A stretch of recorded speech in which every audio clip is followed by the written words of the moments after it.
ನಮಸ್ಕಾರ ಸ್ನೇಹಿತರೆ, ಇವತ್ತು ನಾನು ಸಿಂಪಲ್ ಆಗಿ ಒಂದು ಟೊಮೆಟೊ ಸಾರನ್ನು ಮಾಡೋದು ಹೇಗೆ ಅಂತ ತೋರಿಸ್ತಾ ಇದ್ದೀನಿ. ಮೊದಲಿಗೆ ಇದನ್ನೆಲ್ಲ ಮಿಕ್ಸಿ ಮಾಡ್ಕೋಬೇಕು. ಒಂದು ಬ್ಯಾಡಗೆ ಮೆಣಸಿನ್ಕಾಯಿ ತೊಗೊಂಡಿದ್ದೀನಿ, 2 ಹಸಿಮೆಣಸಿನ್ಕಾಯಿ, 1 ಸ್ಪೂನ್ ಜೀರಿಗೆ, 10 ಕಾಳು ಮೆಣಸು, ಒಂದು ಸ್ವಲ್ಪ ಕೊತ್ತಂಬರಿ ಸೊಪ್ಪು, ಹಸಿ ತೆಂಗಿನಕಾಯಿ. ಇದಿಷ್ಟು ರುಬ್ಬಿದ ಮೇಲೆ ಬೇಯಿಸಿರೋ ಟೊಮೊಟೊ, ಬೇಯಿಸಿ ಸಿಪ್ಪೆ ತೆಗೆದಿರೋಂಥ ಟೊಮೊಟೊನ ಎಲ್ಲವನ್ನ ರುಬ್ಬಿಕೊಂಡು ಬಂದು ಜಸ್ಟ್ ಬೇಯಿಸಿರೋ ನೀರಲ್ಲಿ ಅದನ್ನು ರುಬ್ಬಿರೋದನ್ನು ಹಾಕಿ ಒಂದು ಸಿಂಪಲ್ ಒಗ್ಗರಣೆಯನ್ನು ಕೊಟ್ಟರೆ ಟೊಮೆಟೊ ಸಾರು ರೆಡಿ ಆಗುತ್ತೆ. ಮಾಡ್ಕೊಂಬರೋಣ. ಸ್ವಲ್ಪ ಇಂಗನ್ನು ಸೇರಿಸ್ತಾ ಇದ್ದೀನಿ. ಇದಕ್ಕೆ ಒಗ್ಗರಣೆಗೂ ಬೇರೆ ಇಂಗು ಹಾಕೋಣ, ಇದಕ್ಕೂ ಒಂದು ಸ್ವಲ್ಪ ಇಂಗನ್ನು ಸೇರಿಸ್ತಾ ಇದ್ದೀನಿ. ರುಬ್ಕೊಂಡ್ಬಂದಿದ್ದೀನಿ ಇದನ್ನು ಈ ಟೊಮೆಟೊ ಬೇಯಿಸಿರೋ ನೀರಿದೆಯಲ್ಲ ಅದಕ್ಕೆ ಮಿಕ್ಸ್ ಮಾಡೋಣ.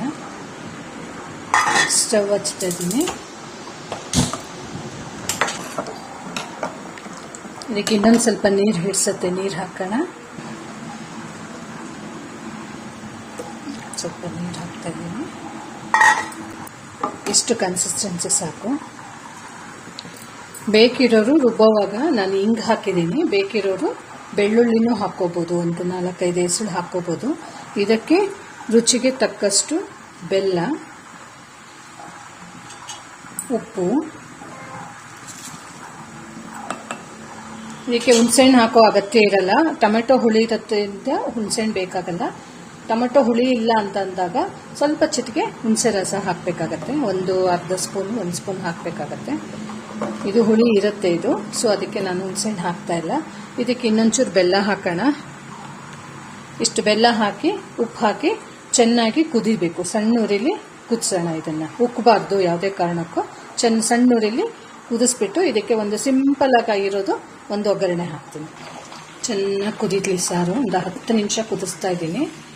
10 ನಿಮಿಷದಿಂದ ಕುದಿಸ್ತಾ ಇದ್ದೀನಿ. ಇನ್ನೂ ಒಂದು 5 ನಿಮಿಷ ಕುದೀಲಿ. ಅದು ಕುದ್ದಷ್ಟು ಸಾರು ಟೇಸ್ಟ್ ಜಾಸ್ತಿ. ಇವತ್ತು ಚೆನ್ನಾಗಿರುತ್ತೆ. ಇದನ್ನು ಉಳಿದ್ರೆ ನಾಳೆಗೂ ಕೂಡ ಕುದಿಸಿ ತಿನ್ಬೋದು. ತುಂಬ ಚೆನ್ನಾಗಿರುತ್ತೆ. ಟೇಸ್ಟ್ ಇನ್ನೂ ಜಾಸ್ತಿ ಆಗುತ್ತೆ. ಇದಕ್ಕೆ ಇವಾಗ ಒಂದು ಸಿಂಪಲ್ ಆಗಿ ಒಗ್ಗರಣೆ ಹಾಕೋಣ. 1 ಸ್ಪೂನ್ ತುಪ್ಪ, ಚೂರು ಸಾಸಿವೆ, ಕರಿಬೇವು, ಇಂಗು,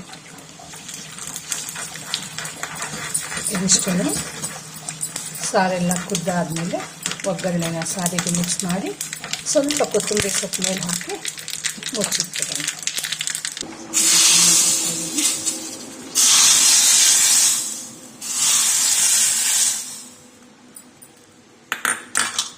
ಲಾಸ್ಟಲ್ಲಿ ಸ್ವಲ್ಪ ಕೊತ್ತಂಬರಿ ಸೊಪ್ಪು ಹಾಕಿ